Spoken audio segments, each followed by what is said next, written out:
Hello, welcome to another program in the series, Peace is Possible. My name is Joe Wasserman.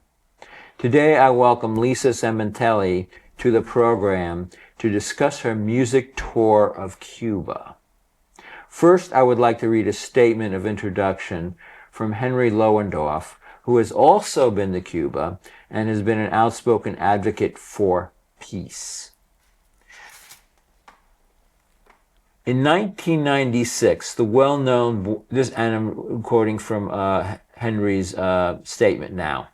In 1996, the now well-known Buena Vista Social Club record burst onto the world music scene, overcoming the massive blockade the U.S. imposed on Cuba since 1960.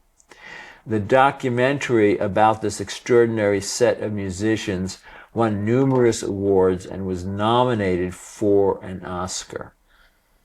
Today's interview with Lisa Sementilli today will reveal that those musicians and their music are just the smallest sample of a rich feast of music that most of us are totally unaware of. Cuba's policy of supporting the arts at all levels means that the whole population has access to the finest artists, that students are immersed in music, art, theater, dance, and sport, in addition to more academic subjects. Cuba's near 100% literacy, compared to the U.S.'s 79% literacy rate, means that people read more and understand more. It means music access is integrated into life. It means high-quality performers in all disciplines throughout the island. The embargo or blockade the United States dropped onto Cuba in 1960 was intended to strangle the one-year-old revolutionary infant in its cradle. In 1961, the CIA hired mercenaries to invade Cuba to overthrow the government. But rather than capturing the country, the mercenaries found themselves captured by popular militias.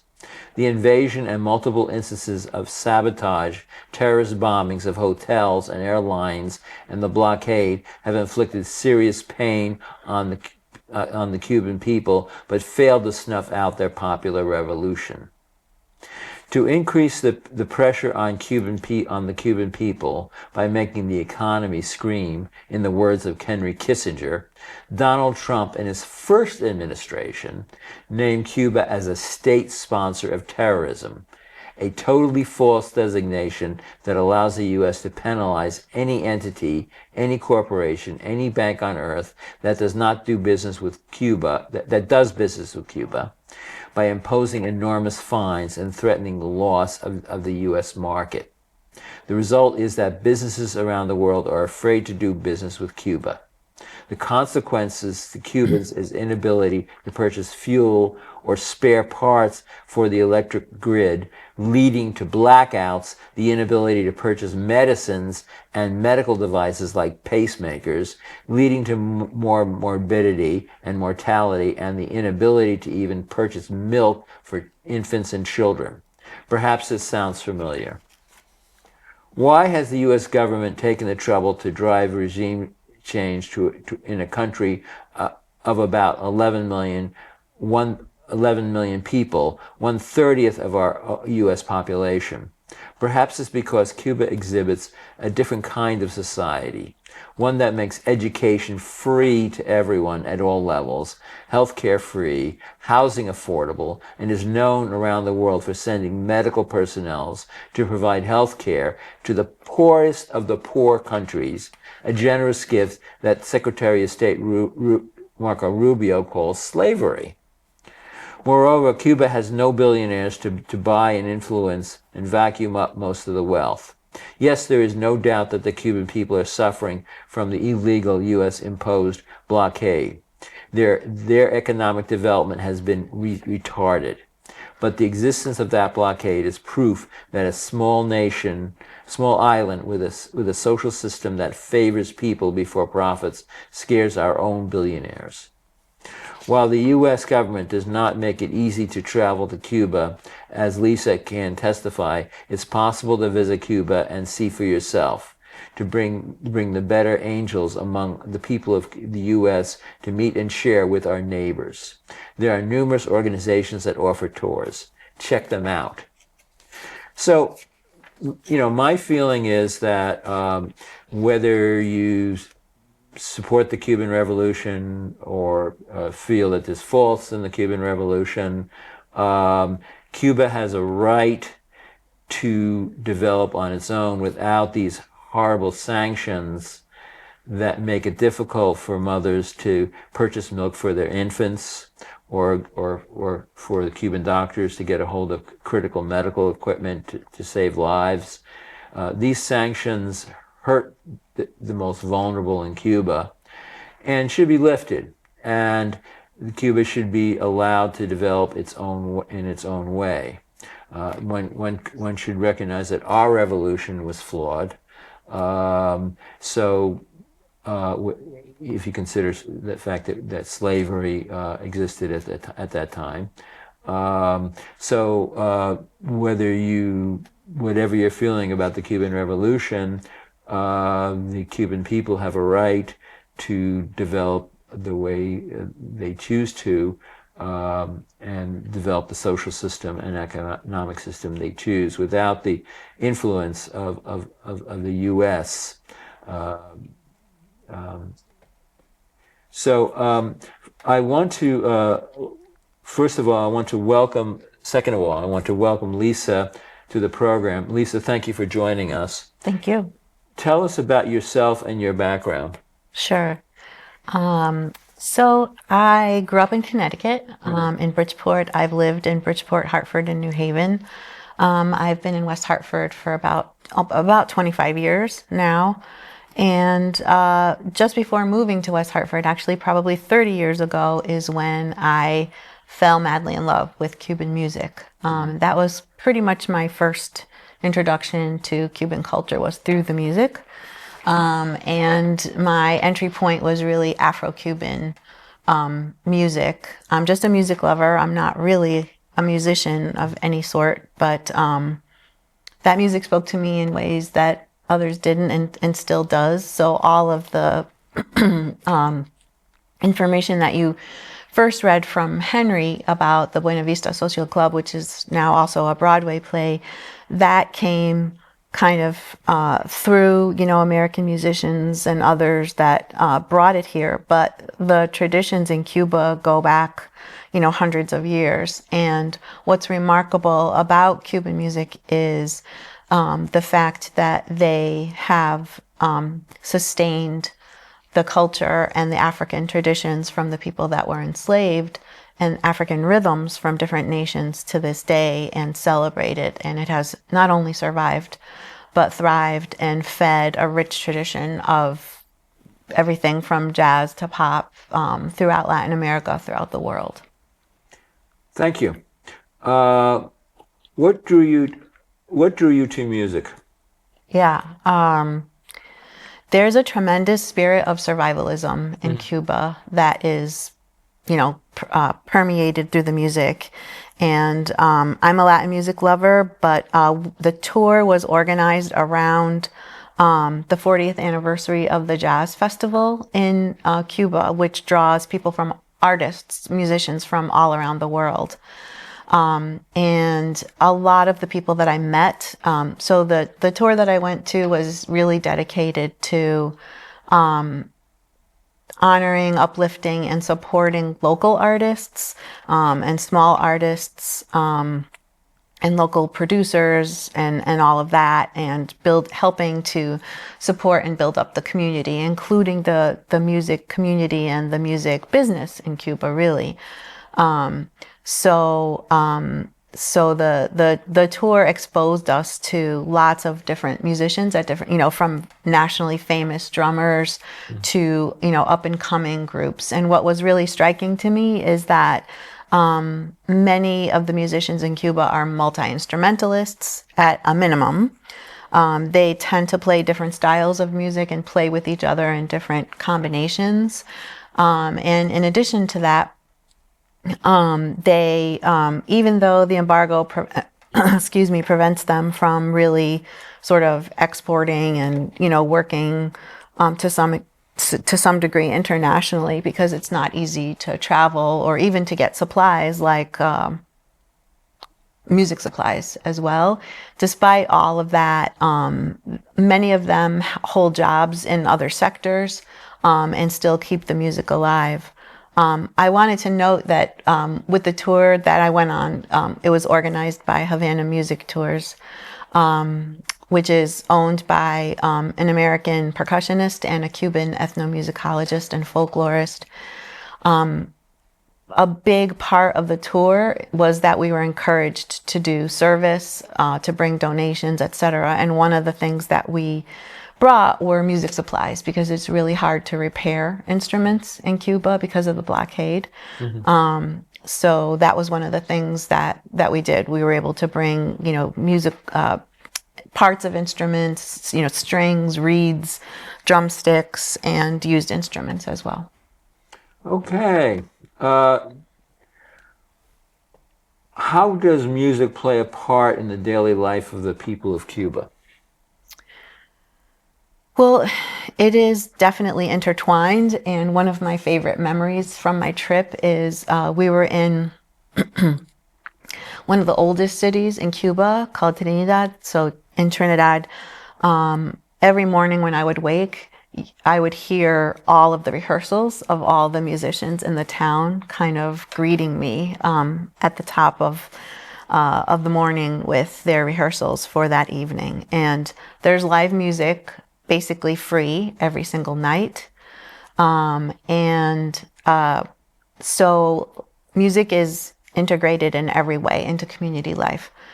One of the most remarkable things to me was that not only that the African rhythms and traditions are kept alive and celebrated, but that also local traditions, so local songs that people sing, are known throughout the island. So it would be as if there was a West Hartford song, and then all of the people in New Haven or in Iowa or Idaho or Texas would sing the West Hartford song when they met someone from West Hartford, which was just really a remarkable and enchanting, part of the culture. And there's a lot of joy there. Remarkable energy and joy and spirit of community that brings people together in ways that's probably a little bit easier for a small island country than for a large country like the United States, but it is remarkable. And the other thing I would add to that is that that music and the arts are the right to music and the arts and the cultivation of that are literally written into the Cuban Constitution. So there are 2 articles that guarantee citizens there the right to music education, cultural education, appreciation, and also the practice and engagement, so that even the smallest towns have some sort of arts outreach program. For example, in Trinidad, while we were there was a local community center. And in the community center, we met an instructor that did after-school arts education for children. And one of the Cuban guides that I made friends with, noted for me that the reason it's written into the Constitution is because the framers wanted the Cuban people they wanted to foster and cultivate open-mindedness and education and creativity in the people, because it is so highly valued in Cuban culture and throughout the island, even by the government. Mm-hmm. Yes, and I just want to repeat the point that Henry made, that they're close to 100% literacy rate. That's right. Much higher, somewhat higher than our literacy rate. And that was not the case before the revolution, I will Yeah, point out. yeah, that's something that the American people should be aware of is that they've done an incredible job of teaching the Cuban people, all the Cuban people, how to read, and that shows that they're interested in educating. The regime is interested in Hmm. educating the people at the grassroots level. Okay, so what else should our viewers know about Cuba? I feel very honored to be here talking about this and humbled because I'm not Cuban and I don't have the experience of, having lived through these changes there over the last number of decades. And I respect, the people in Cuba as well as Cuban Americans who've made the journey to migrate here. But I think it's important to understand some of the historical context about what has happened in Cuba. So, when the Spanish arrived and colonized the nation, there were indigenous people living there from several tribes, including the Taino people, which you may have heard from the Puerto Ricans here that have descended from that group and others. And they were all but obliterated, and a few hundred to a few thousand maybe fled to the hills and integrated with the imported enslaved people that came from African nations. When Columbus arrived, I think the island was 70% forest and is now about 30% forest. And then for hundreds of years, the island really existed solely for extraction, and primarily for extraction of three things: sugar, tobacco, and rum. Those were the things that the island was sort of designated for. And those crops or commodities did not enrich the Cuban people or the Cuban nation. Those were extracted for Spain, to some extent France at times in certain parts, and then also, later, in more recent times, the Americans came in, and our corporations used those commodities as well. So the U.S. supported capitalist development and supported, corporate ownership, continued the plantation economy, and also, really stifled local economic development. And that led to a lot of involvement on the part of the mafia, actually, in Cuba.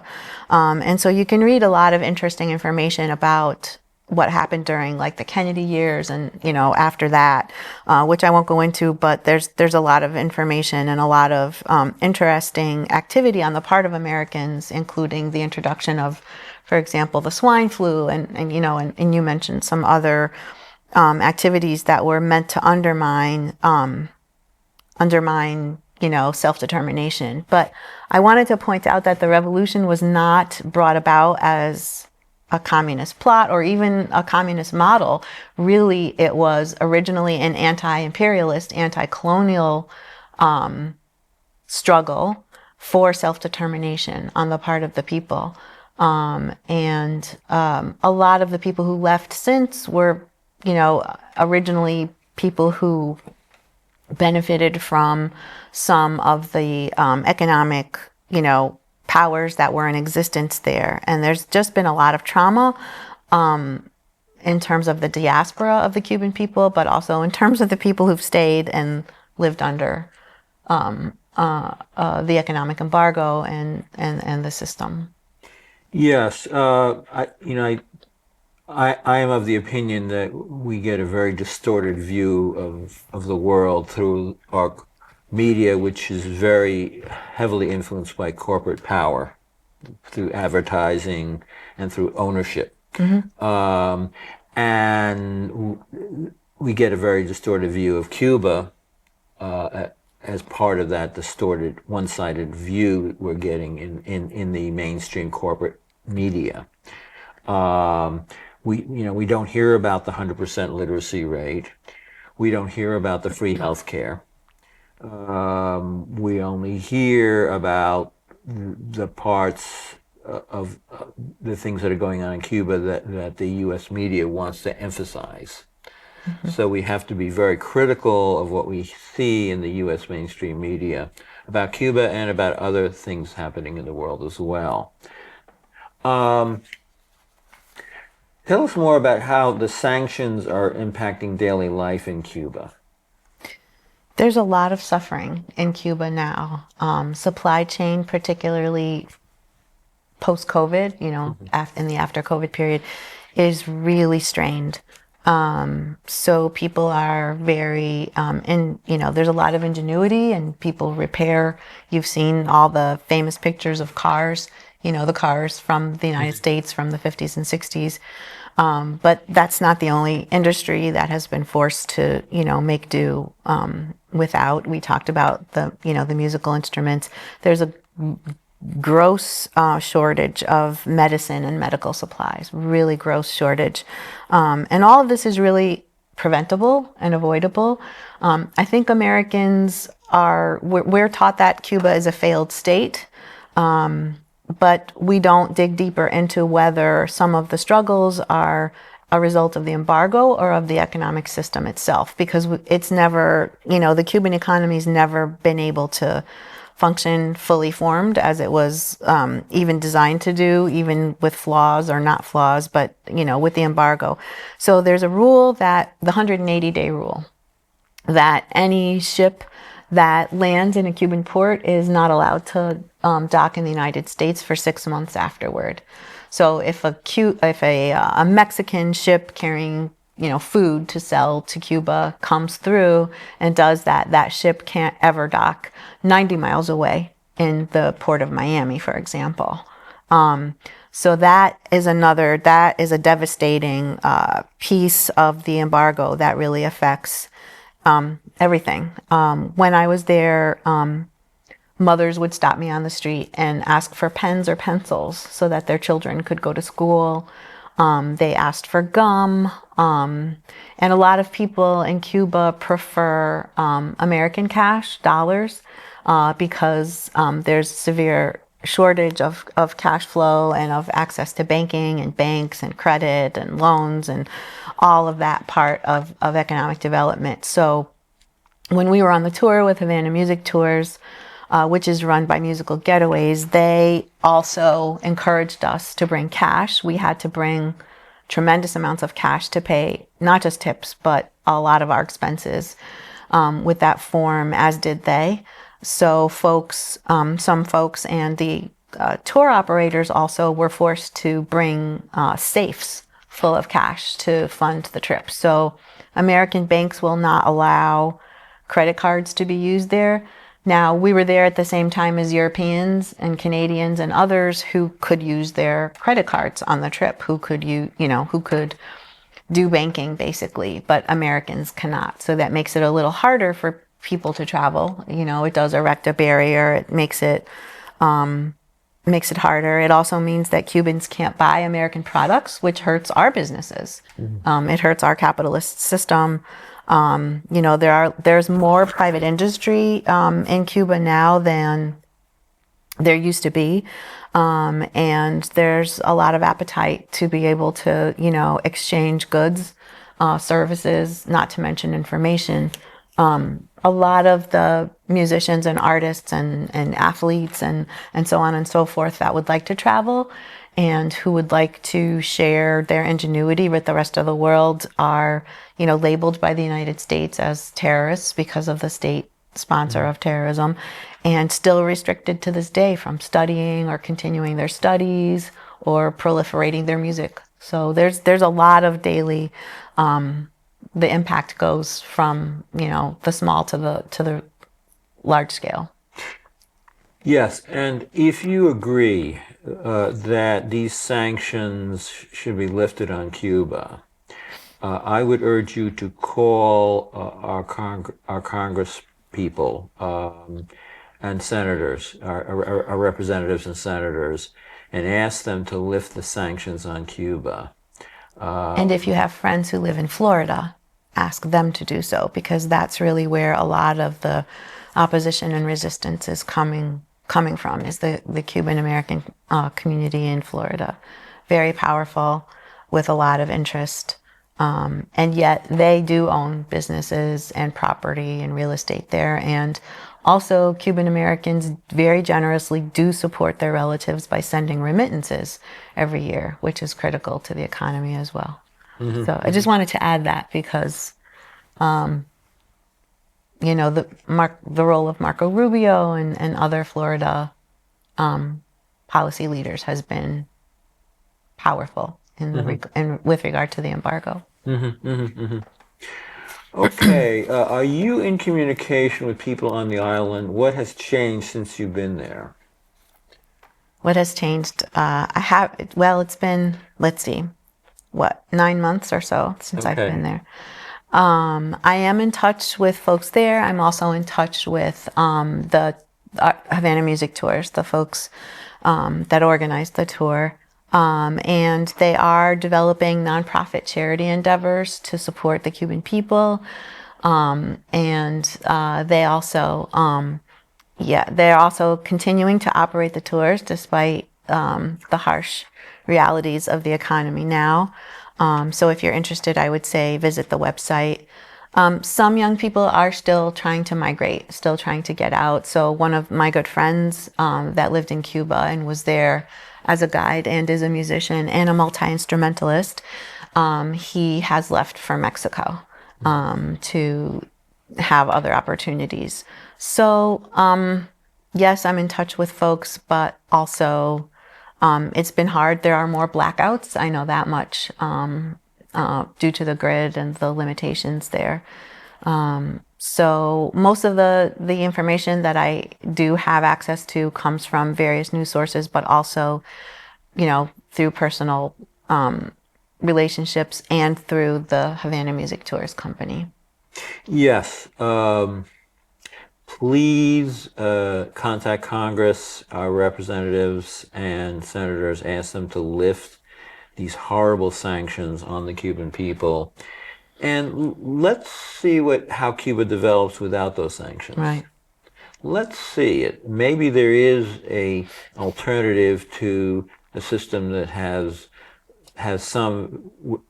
creates billionaires on one hand and homeless people on the other hand.